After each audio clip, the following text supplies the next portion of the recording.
భారతదేశ త్రివిధ దళాలు మే 7 నుంచి 10 మధ్య పాకిస్తాన్ మరియు ఆక్రమిత కశ్మీర్పై జరిపిన ఆపరేషన్ సింధూర్ మెరుపు దాడులు చిరస్మరణీయం.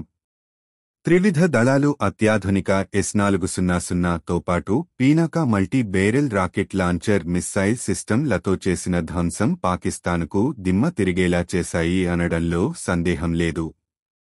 మరి ముఖ్యంగా స్వదేశీ సంస్థ DRDO తయారు చేసిన పెనకా పరోక్ష అగ్ని ఫిరంగి వ్యవస్థ చేసిన హల్చల్ను చూసి ప్రపంచమే నివ్వెరపోయింది అనడంలో సందేహం లేదు, ప్రత్యేకించి చీనా మరియు పాకిస్తాన్. ప్రస్తుతం 6 పినాకా రెజిమెంట్లు భారతదేశ సరిహద్దుల వెంట మోహరించబడ్డాయి. వాటిలో 4 పాకిస్తాన్కు ఎదురుగా పరీక్షించబడ్డాయి మరియు 2 చైనా సరిహద్దు వద్ద స్టాండ్లు ఉన్నాయి. భారత సైన్యం స్వదేశీ పినాకా మల్టీబారెల్ రాకెట్ లాంచర్ వ్యవస్థల యొక్క 4 అదనపు రెజిమెంట్లను చేర్చడానికి సిద్ధంగా ఉంది. వీటిలో 2 ప్రస్తుతం దళాల శిక్షణ పొందుతున్నాయి.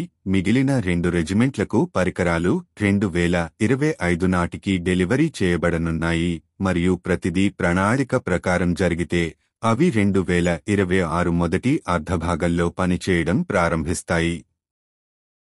మరియు మొత్తం పినాకా రెజిమెంట్ల సంఖ్య 10కి చేరుతుంది.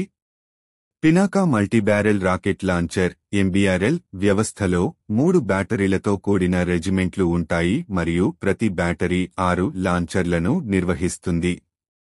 ఒక పినాకా లాంచర్ 44 సెకన్లలో 12 రాకెట్లను ప్రయోగించగలదు. అలా 6 లాంచర్ల బ్యాటరీ ఒకే సమయంలో 72 రాకెట్లను ప్రయోగించగలదు. దాదాపు 1000 నుండి 800 మీటర్ల విస్తీర్ణాన్ని ధ్వంసం చేయగల సామర్థ్యం పెనక సొంతం. ఇది పినాకా గురించి కొన్ని ముఖ్యాంశాలు. నా తదుపరి వీడియోలో ఇంకో ఆసక్తికరమైన అంశంతో కలుద్దాం. అప్పటివరకు బై.